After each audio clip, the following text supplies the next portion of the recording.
தண்ணி எடுத்து அடிக்க சொல்லுவோம்னா பூசினா இல்லை அங்கே இருக்கு.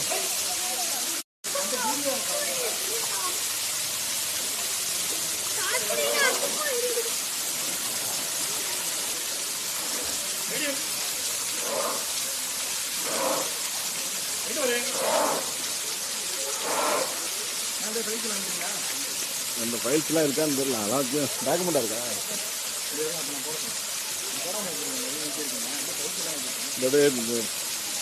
இருக்குன்னு யூஸ் பண்ணுறது இல்லை. எதுனா இருக்கான்னு பாருங்க.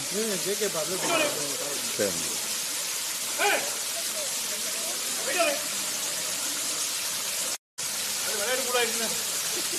இல்லை தண்ணி கிண்ணி அடித்தா கூட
பார்த்து நீங்க எல்லாம்